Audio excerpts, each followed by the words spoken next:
Okay, it's Anthony DeCecco here with the Anthony DeCecco podcast, and I'm here with Rosie DeSanctis, and who I've gotten to know pretty well over the last 4 episodes. And the name of our podcast for these 8 episodes is Confessions of a Reluctant Tennis Pro. And although we've gone, sideways on some of the topics, I think today we'll probably be talking about tennis a little. Yeah, I actually said last week as the teaser that we were going to talk about some of Anthony's skirmishes with the law, but we decided we needed to get back to tennis. Yeah, we'll get to the law. Yeah.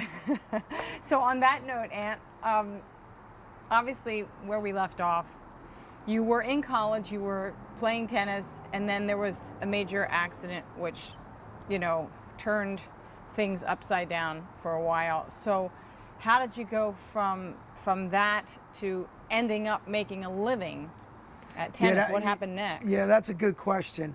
I mean, because I never planned on getting into tennis as a profession. I just thought it was going to be part-time. And so what happened was I ended my first year at college on a little bit of a sour note with missing the tennis season because of an injury, and also this pretty bad accident that we had to bounce back from. And so I decided to take a year off, and I got a job at a water bottling factory, which is funny because there's one of the songs that I like by the Kings called "Working in a Factory," where Ray Davis likens, he compares playing in a band to working in a factory. And also my father was a plant manager where they make catalytic converters, and actually had a line similar to what we had at the water bottling factory. So there were a lot of connections to working in a factory. And I tell you, it's one of the things, it's one of the best things that I ever did in my life. And I only did it for a short time, maybe like a little over a year.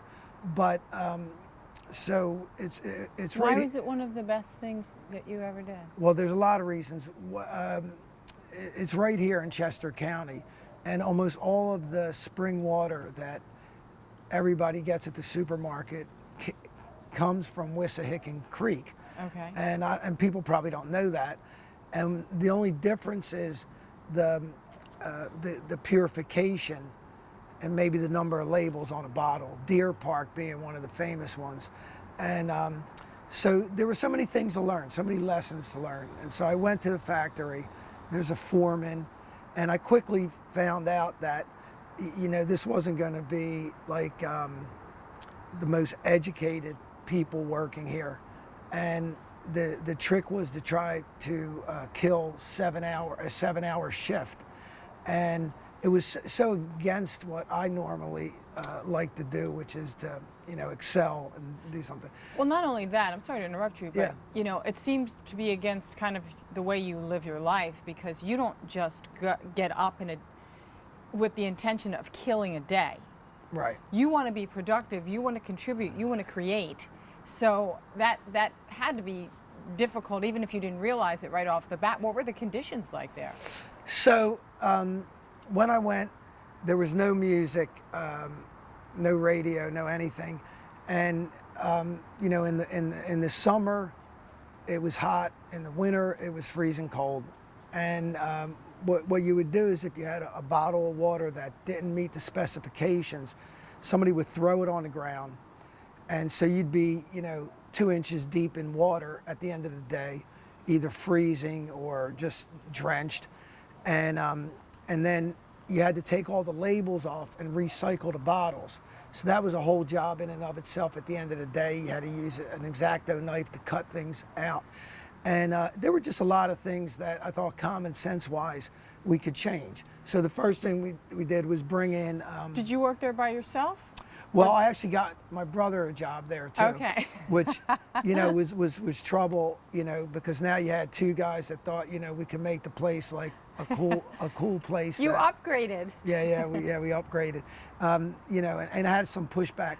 But so we did things like, the foreman did like Frank Sinatra, so we played Frank Sinatra, and I love Frank Sinatra, so it didn't bother me.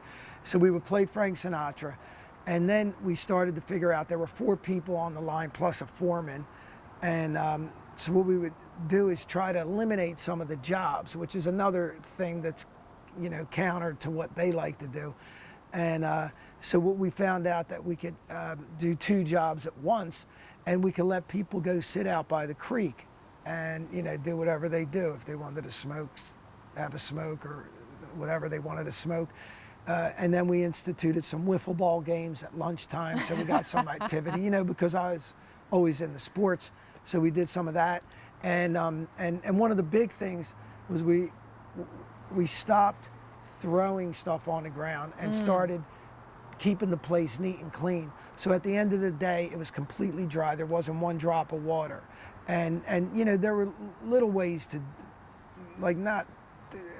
it wasn't too sophisticated to make the place a nice place. And then we started setting some records for how many bottles we could fill in a shift, and then that didn't make the foreman happy. Because I was just going to ask, how did he respond to these changes? Well, I always thought it was like that movie with Paul Newman, Cool Hand Luke, when they were on the chain gang.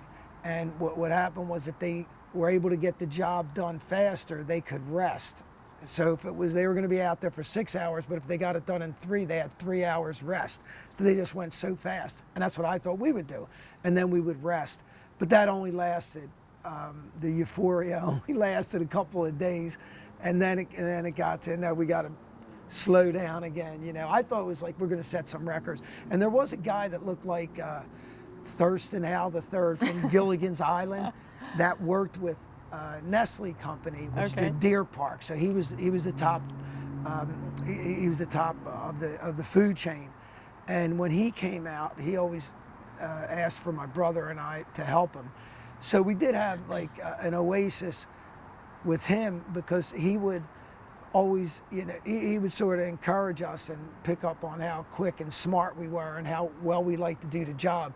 But within the factory, we didn't get that much. And actually, one of the funny things is we had a kid who would call off like 2 or 3 days a week, and we ended up picking him up. And I remember, because I wasn't a morning person at that time. I was young, 20 years old, and I would stay up late and drink and do whatever I was doing at that time. And then, so I was a little grouchy in the morning, but we didn't want to work without him for the shift, for the day.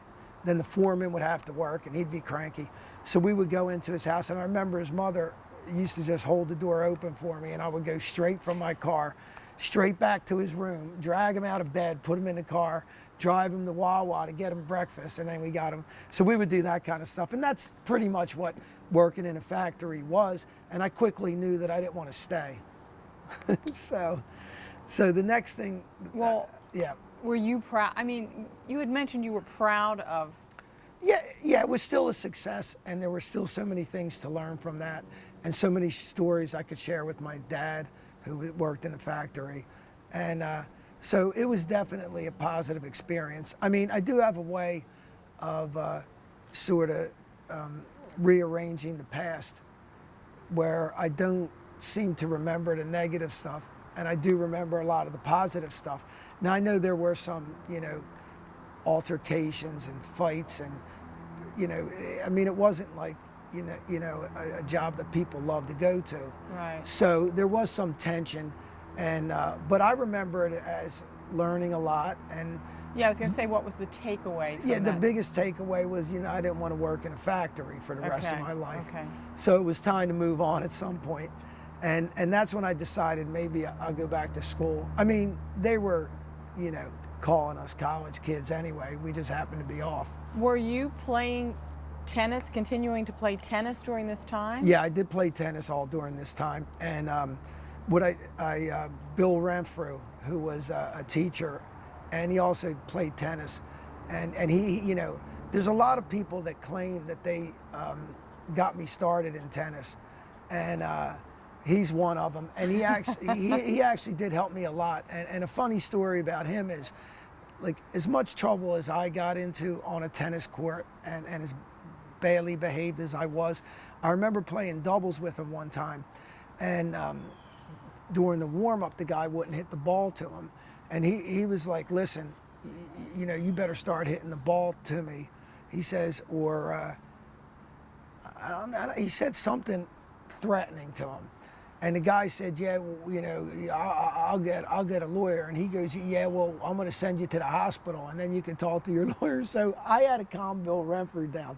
So he was a kindred Well, spirit. he did have a temper. Yeah, I mean, yeah. Mr. Renfrew coached with my father, coached us in softball because yeah. Carol, you know, played Yeah, tennis and she softball, played yeah, yeah. softball. And I mean, what a great family. He helped so many young athletes, well, so many young students, but he just really cared. He got involved. Yeah, he did care a lot. And, you know, he had the knee problem. He had, I think he had some kind of accident mowing a lawn one time, and so he had a bad knee and he could barely run, and he was a little guy, and I'll tell you, his wife was like a world-class athlete. She was the better athlete of the two, but he did love tennis, and he wrote a letter for me to Millersville, and in the meantime, I'd been playing a lot of tournaments, and I got a high ranking in middle states, which is New Jersey, Pennsylvania, and Delaware. And I was able to get half of a scholarship to Millersville, where they gave me, I paid for my room, they paid for my school, and then they gave me a nice job in the student center. So it was like the prestige job to have. Did you enjoy Millersville? Yeah, I loved Millersville. Millersville was a lot of fun. We had a lot of characters on a team, a lot of people from West Philadelphia on a team, and they were just funny. One of the things that I remember is we used to play against these two kids from West Philly, you know, practice on a team.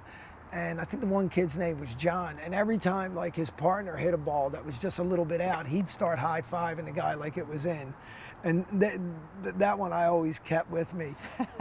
Like if your partner missed it, but it was close, you start celebrating. And the people on the other side are like, what are you doing? Like that ball was out. We're like, what, out? Like, you know.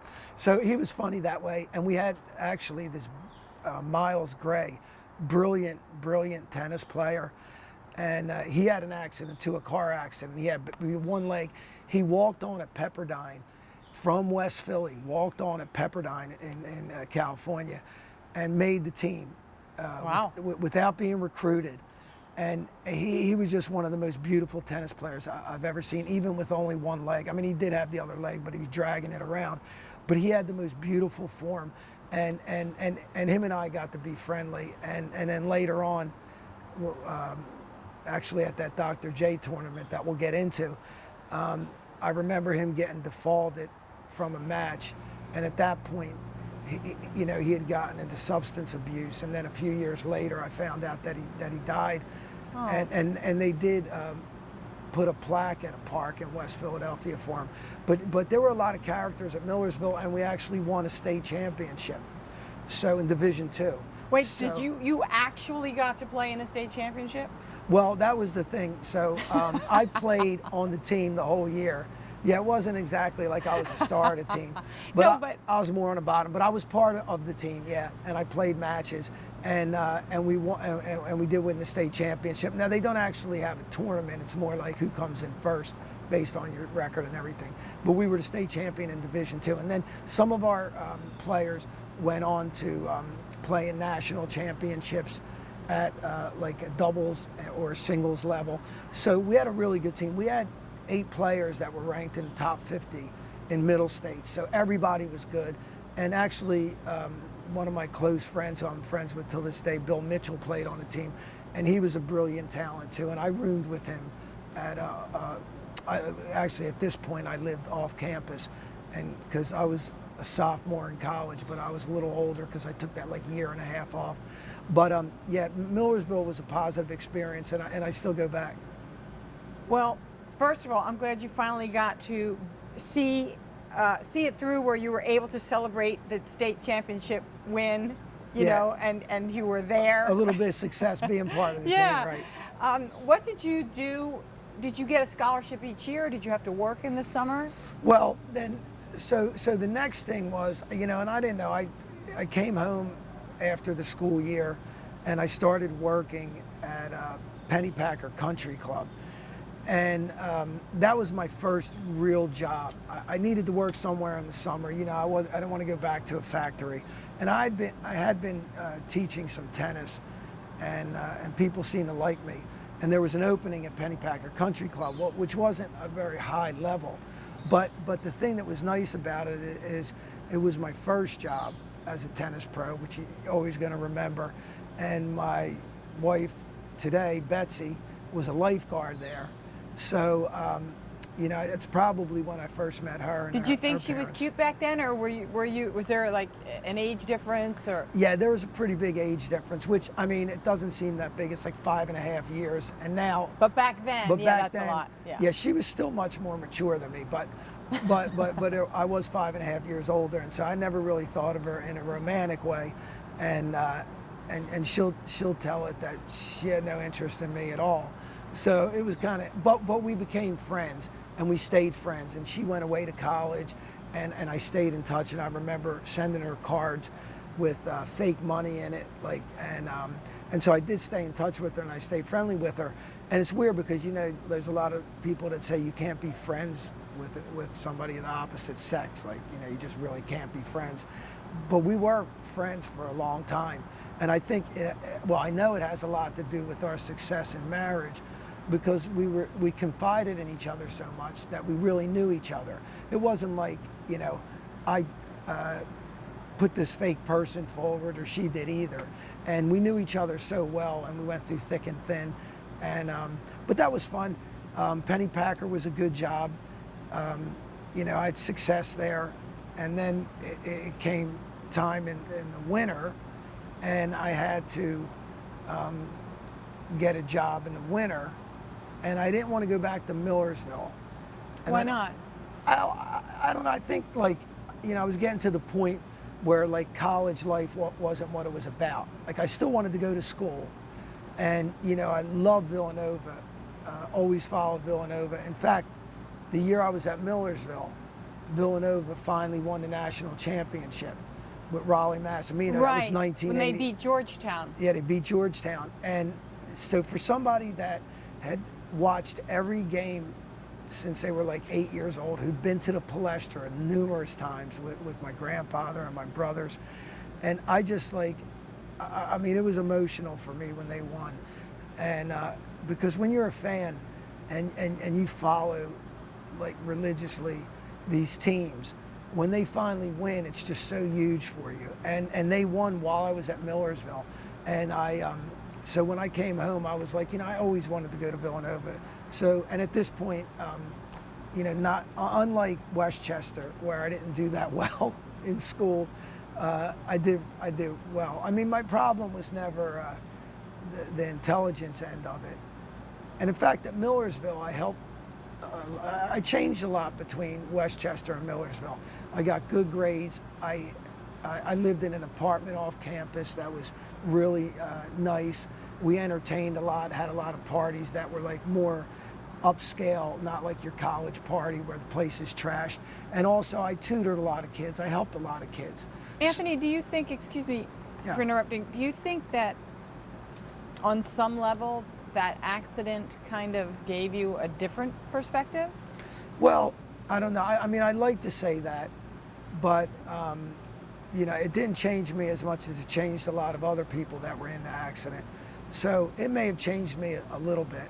It's funny because, you know, if I think about it, I'm pretty much the same, but I'm so different. So if you can put it that way, I'm, like, so different as a person on the inside, but on the outside, and my personality are pretty much the same as what it was when, you know, I was 10 years old. And then I just kept being that way. And I think there was only one sort of time period, which we'll talk about when we get to the law episode, where after getting, you know, sort of reprimanded by so many organizations and people, you know, I did sort of begin to doubt that, you know, who I was who I should be. And but that didn't last too long, and I just went back to Right. being who I'm comfortable being. Yeah. Well, at Pennypacker, you met not only Betsy, but someone else who would Yeah, later. so Joanna Bell, she really helped me immensely. She was just a member of the club that enjoyed tennis, and she was somebody that saw me for the kind of person that I thought I was. She seemed to see it clearer than I did, and she was always supportive of me. And I just talked to her just a couple days ago, and I stayed friends with her, and she's been through everything with tennis addiction, and it started at Pennypacker, and she would just organize things. And I've always been good at getting teams together, and so I put her on my team, and she started organizing round robins and getting people to play, and I just traded like free clinics with her. I didn't charge her, and she helped me out, and so then when it came time for the fall, and we needed a place to go indoors to take people, we ended up at the Downingtown Inn, and I enrolled at Villanova. So I started going to night school at Villanova. I moved back home originally for a little time period, and then the Downingtown Inn was, I think originally might have been Mickey, affiliated with Mickey Rooney, and I remember, and I know that changed with Tavis, but Right. I know it was sort of the gateway to Lancaster. And people from Philadelphia called it Lancaster, like Yeah, they don't yeah. know or whatever, know how to name it. But there was the Amish country, which was a tourist attraction, and then there was Philadelphia, and there was not much in between. And so about halfway between, about 30 miles halfway, the Downingtown Inn was built, and Leon Altimos owned it, and it was a pretty cool place. They had shows, they had prize fights, They had an ice skating rink there too. they had ice skating, Indoor. and they had this sports palace that had bowling alleys, they had a swimming pool, and actually Betsy went and started working there. Was she following you? No, I don't think so. No, yeah, right. She'll be like, no. She wasn't following me. I think every place that we worked together, she actually worked first. And then Oh, I really? came. Okay, you were following But her. yeah, maybe I was following her, but subconsciously. But so they had this sports palace that just had 3 indoor courts, and now you would think they were so precious because people don't build indoor facilities. But it was just a throwaway at the time. Nobody thought of it as a tennis place, and it had 3 indoor courts. Half the people didn't know about it. So I started working at Downingtown Inn. And so now I had like a summer job at Pennypacker. So I was sort of a tennis director at a country club, swim and tennis club. And then I went to Downingtown Inn and sort of was the tennis director there, even though it didn't really have a paying position. I was just teaching and giving my lessons and earning my money that way. And so then I was there for about a year, and it came around to Thanksgiving. And I think it was like maybe the day before, Wednesday, right before Thanksgiving. And people walked up to the door, and I guess some people knew, but some people didn't, but Downingtown Inn closed, and nobody was told. And, that was sort of an ethical thing that, at the time didn't bother me too much because I was living at home, and, I knew I could go back and teach outside in the summer, and I wasn't destitute or anything. I had no family.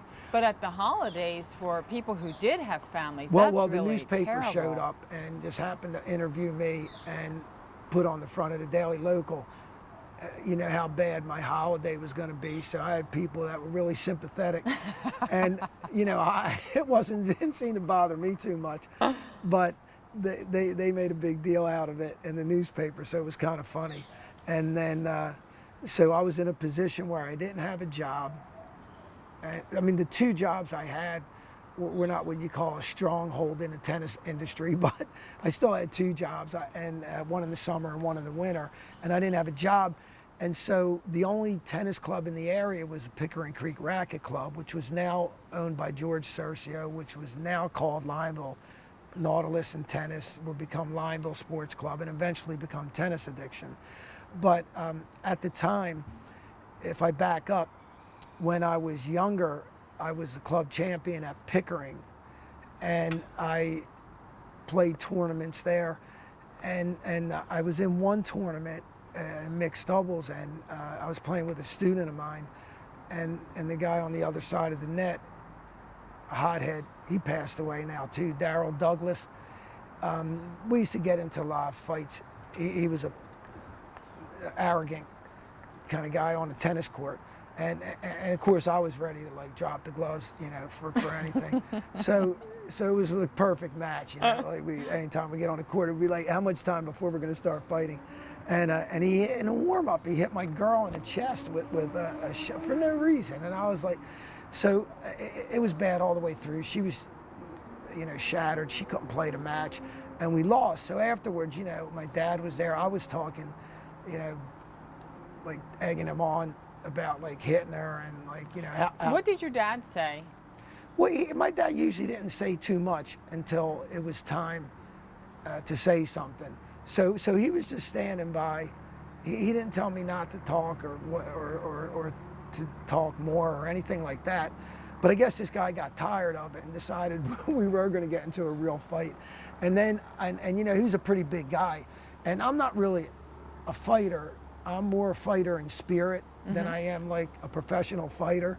So my dad tried to hold me back, and then that's when I started swinging, just because I knew I was being held back, and I was past getting into a real fight. But so George banned me from the club, so I got kicked out of the club. So then we fast forward, and now I'm out of a job, and I'm like, you know, I have all these students, and they need somewhere to go, and we're going into the winter season. So I decided to write him a letter, a handwritten letter, because, you know, A letter to George, okay, the owner, and you didn't have a cell phone, and you know, and plus I don't know how he would have been if I called him up anyway. But I remember I wrote him a letter, and I knew that he was the kind of guy that thought about money, the bottom line. So I knew if I appealed to that, I'd have a shot. So I wrote this letter, and you know, almost every other line, I reminded him how many students I had and how much money he could be making. And I knew their program wasn't going well. So he got right back to me, and I went in and talked to him, and then that's how I started at Lineville Sports Club. That's how I got a job there. And he So took me you in. were hired as what there? Were you hired on staff, or were you just, okay, you can use the spot to teach your kids? Well, we went in for like a trial, which to see how things were going to go before signing a contract. And within like 2 weeks, I had to hire somebody, which is when I played a tournament, the Dr. J tournament, and I lost in the semifinals to Wassel Manco, who was a really good left-handed player, and he was living at the beach, and he was in selling mortgages, and I remember I went back, I won the first set, and in the second set it was like 5-all, and I went back and I hit a between the legs shot, and I lost the point. I ended up losing the set 7-5, and then lost the third set 6-3. And he went on to win the tournament, and that was where, you know, he had pictures with Dr. J, and Franco Harris was there. And so I made friends with him, and I said, you know, are you interested in coming to Lineville Nautilus and Tennis, or whatever it was called then? And he said yes, and he's still with us today, Wassel. Wow. And so I hired him right away, and then within like a month, there was Becky Desmond, who we've talked about before as the coach of Downingtown, and who coached against me when we played with Russ Tapper at Coatesville when I was on a high school team, and who wasn't really, you know, fond of me.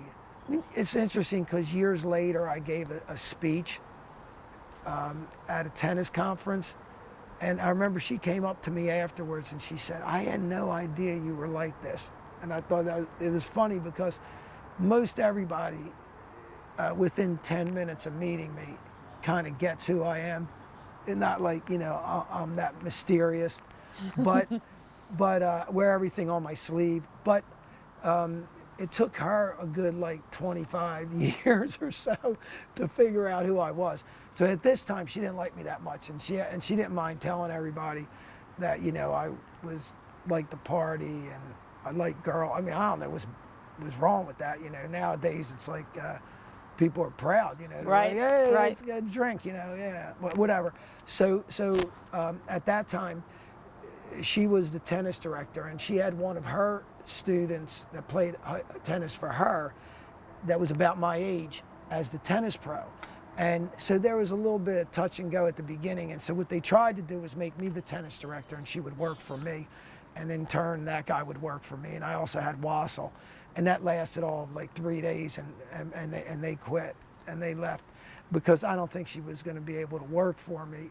I mean, she could hardly look at me, let alone work with me. Wow, that was kind of intense. So, I mean, she wasn't, like, now I see her and I respect her so much, and she did a lot for tennis. So I don't begrudge her in any way, and I'm sorry that she didn't figure it out earlier, that it wasn't personal with her.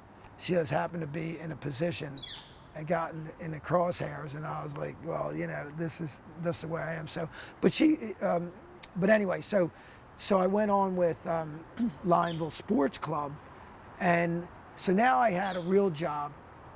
You were the tennis pro there? Yeah, in tennis director. How do you get, like, what qualifications did you need at that time to be dubbed a pro, a tennis pro? Yeah, so we always make jokes out of this. Nowadays, you have to do 1,500 hours of some form of study.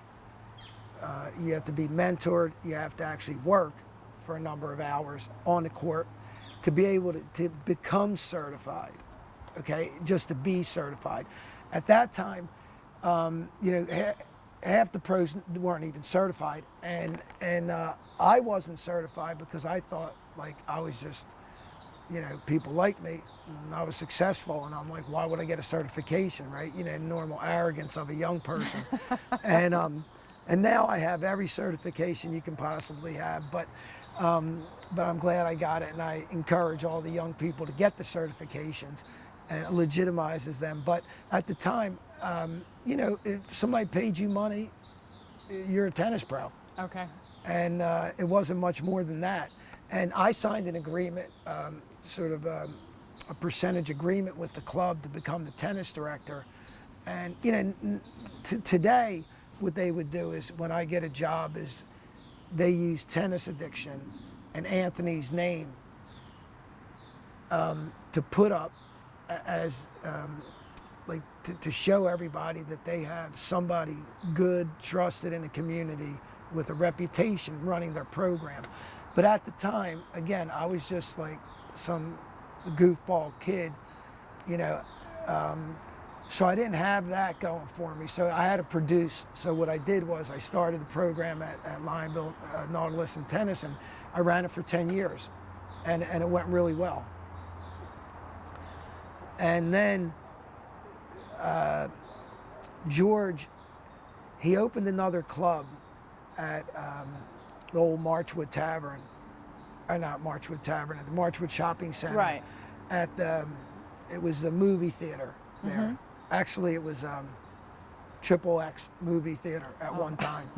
And George, I know somebody told me about that the other day because I forgot all about that. I try to wipe things from my memory. I mean, like I'm not. Whatever. At least your selective memory is generally positive, so that's good. Yeah, it's positive.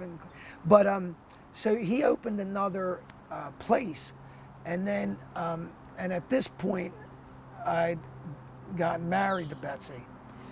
Yeah, well, we're going to have to backtrack. We'll backtrack to that later. But yeah, so and she was pregnant with Luke, our son, and I remember George taking me into his office, and his hand was shaking, and he had all these bills, and I was like, and I was like, this is not going to go well, because I was probably the highest paid employee / independent contractor. And I thought, if he had to like cut somebody, it might be me.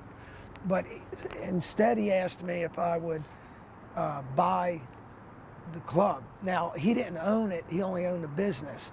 So I had my attorneys look at it, and they just thought that with the two clubs, he was struggling enough that it wasn't going to work out, and that I had an opportunity to take over the lease as opposed to giving any money for it. And personally, I built the whole program, so I didn't feel that I should be paying for my own program. Now, as an owner today, I see the difference because the owner has to form the platform, and they got to pay the mortgage, and or the lease. So I look at it a little differently. But at the time, I was like, listen, it's my club, it's all my people. I built the program, so I'm not paying anything for it. And I went. Well, you probably weren't in a position to do that at that time. Oh, I had no money either. That's it. That was the other part. I couldn't buy it. So I went to the landlord and I said, you know, if things went south, you know, and I even went and got a part-time job at Whitford Country Club. So just in case, I had plan B in place in case something happened and I couldn't get the club. And so I think George went to court and there was some kind of issue with his attorney, and they took both places from him. So, oh, and actually, I think they said he could file bankruptcy and try to make it through. So he said, fine, I'll walk on Lionville, Nautilus, and tennis. I renamed it Tennis Addiction. And, you know, he took everything, like, remember when the Grinch took everything? Like, he took the wires from the ceiling and everything like that. Out of vindictiveness, or what was that about? I don't know if it was that so much. I mean, it was just him, you know, everything, you know, was monetary. So he wasn't going to leave anything that he paid for, as if he ever used it again. And then he tried to keep the other place open, and we turned it into Tennis Addiction Sports Club. And immediately people started coming back that didn't come to the club because he wasn't, I mean, I got along with him very well. I knew him for 10 years. People thought he was my father, even though he was only 10 years older than me, because he had a lot of salt and pepper hair, and he looked a little older. He was Italian. And we actually got along really well, and he didn't have any kids. And I got along well with him. And he just didn't get along well with a lot of other employees, and he had his, you know, he would, what they call it now, resting bitch face. He didn't have a smile on his face every day when people walked in. So he did get into some confrontations with some of his members. So a lot of people came back, and Betsy was working there. She was working there. Now, wait a minute. How did Betsy get a job there? Did she precede you in this place? Yeah, she was selling memberships for George. And isn't that interesting? I have to say that I think that the universe kept kind of drawing you to each other until you were ready to see it. Well, I guess we have to then be honest about how it happened, because her and I both got married to different people 1 month apart. She got married in October, and my first wife and I were invited to it, and her and her husband were invited to our wedding. So wow. we actually were at each other's wedding a month apart, and 2 years later, we were both separated without children. And we'd been working at Lionville, Nautilus, and Tennis, Lionville Sports Club all this time, and we just started sort of hanging out. And I guess it probably started with, you know, typical like jealousy that I would have, that, you know, if I didn't mind her husband so much, but now if she was separated and other guys were starting to look at her, like I wasn't really gonna, I didn't like that so much, you know, like I wasn't happy about that. But, you know, I mean, to do something about it, I would have had to make a commitment, right? I would have to say, like, throw my hat into the ring. Did she know at that point that you were interested in her, or you really kind of didn't figure it out? You're just like, well, wait a second, I don't really like that guy talking to her, but yeah, why does that no, bother I me? was pretty obvious about that, but, you know, she's pretty smart. She'd be like, you know, you really can't say anything, right? Especially since you're not, you know, you didn't throw your hat into the ring or whatever. So I'm kind of on the sidelines, but then at some point, you know, I did really fall in love with her. And I remember Joanna taking me out, and she'd be like, you know, sort of telling me that, why don't you just marry her? And I'm like, I just got out of a marriage, you know, so now I got divorced. I'm like, I'm not interested in getting married to anybody or something. But Joanna saw how I felt about her. And, but anyway, so in the meantime, I come to this crossroads and I have to make a decision. And my divorce goes through, and I decided I was going to go somewhere and figure out what I was going to do with my life, my romantic life. And I told Betsy as soon as I got back, I would contact her. Not that I was like, you know, holding her. It wasn't like she had plenty of guys that would go with her. But I was, you know, going to come back and just talk about myself, where I was. So I went to a medicine woman, somebody that used rocks in Virginia Beach. How did you find a medicine woman? Yeah, so I forget, I was in this sort of psychological group, psychology group that was out of the Dalesford Abbey and in Malvern. And, you know, I did this personal enrichment class that was 3 years long, and it was good, and I learned a lot. And actually, you get trained in counseling, so you know I've been able to help people over the course of my life because people like to talk to me, and I learned how to do that. And so they do a lot of that kind of stuff. Like, it wouldn't have crossed my mind, but I'm like, okay, fine, whatever. So I drove down. I was going to sleep in a tent. It poured rain. I slept in the back of my car. I went to my appointment because this lady was hard to get an appointment with. And I went to an appointment with her, and she basically just put rocks on me and and told me that I knew what I was supposed to do, right? So now... So she didn't tell you anything other than that you already know? Yeah, that I already know. I mean, she was brilliant. She was brilliant that way. You know, she didn't tell me what to do. I just went through my story, and she said, you know, I think you know what to do. So I went back and I made that decision, you know, that I would, that I was going to go back, you know, for Betsy. But I instead I went to a bar, straight to a bar, and I didn't call her right away. And then I was at the bar having a drink, and I turned around and she was standing right there, and she's like out of coincidence, and she's like, I thought you were going to call me, and I was like, oh, I'm sorry. So anyway, but that's how we actually started together.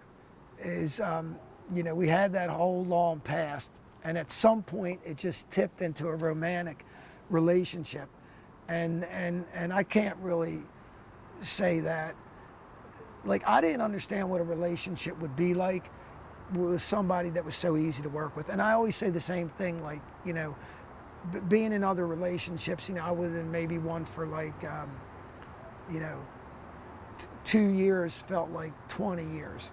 And with Betsy, it's been like 28 years. It feels like, you know, it's brand new. So I don't know how else to describe it, but it's a very, like, she's very easy to live with, and she's fun, and, you know. Do you believe in coincidences? I do. I mean, yeah, I do. See, when I hear that story, I'm like, that's no coincidence. To me, it's like there was just a lot more going on there. Oh, you mean that way? Okay. Yeah. I guess there was a lot going on. I mean, I don't know where the forces were coming from, but it was a nice way to start a relationship. And now I can tell my kids, you know, maybe what you do is have a friend first, somebody you can hang out with. Like, we could shop together, we exercise together, we do a lot of things. But it's also nice to have the romance too. Right, for sure. Well, yeah, I mean, it's got to be a balance. Now, see, go back to Villanova for a second. Did you finish your education there? So, and I guess that, so now all of this is colliding together. I'm getting, I'm working at Tennis Addiction. I'm getting close to being able to run my own club. And I'm in college. And I had a business ethics class. And this teacher, I mean, he just really was mean, hard on some of these mainline students. outright telling them that they never worked for a living and their parents took care of them. And I certainly didn't come from that background. I was paying for my own college. And, but so the, we had one test. It was a final. The whole class was on business ethics, and we would do case studies of businesses and then decide whether we thought it was ethical what they did. Typical things like putting stuff into the water. But for the final, you had to go find a case study and take it through from beginning to end. And the lucky thing for me is I had the reference from Downingtown Inn, closing without telling people. So I was able to give a real life. And I think, if I remember right, I was the only one that got an A, and it was like an A minus. And a lot of people failed. A lot of people got bad grades in that class. And then it just clicked that day when I had that class. I was like, I don't have the time to spend going to college. It's really going too slow for me, a semester to learn like a lesson that I learned in one day. And I thought, let's skip this college stuff. And, we try to make references in the house like, Steve Jobs didn't finish college, Bill Gates didn't finish college, but that doesn't go over so much. Betsy pulls out her diploma, and she actually graduated. Where did she go? She went to Westchester. She went to Madison, Wisconsin, and then she went to Westchester. But so I never did, full transparency, I never did graduate college, and I never did lie on my resume. Not that I'm looking for a job, but that's pretty much how I got into being a tennis pro, through the back door. Wow. So was there a moment that hit you that you said, I can make a career teaching tennis? I mean, even when you took over the club, did it really sink in for you then? No, not really. I mean, I often joke and say that, it happened like 2 weeks ago. That's what I say as a joke, because it's still a work in progress. And I do a lot of different things now to balance this job, and I've learned how to make this a career.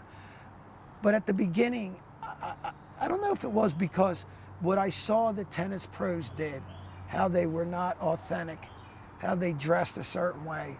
And this was a big lesson that I learned in life, and I'd love to pass this on to kids, is you can do it your way. So I didn't know that at the time. I thought if I had to be a tennis pro, I had to do this. If I had to be a father, I had to do it this way. If I had to be responsible, I had to do it this way. I didn't know that I could be responsible and still look like this. Within the confines of you. Yeah. Yeah. And so now I'm, like they say, comfortable in my own skin. And the truth is, when I got into tennis, I worked at different clubs, and I really didn't feel comfortable.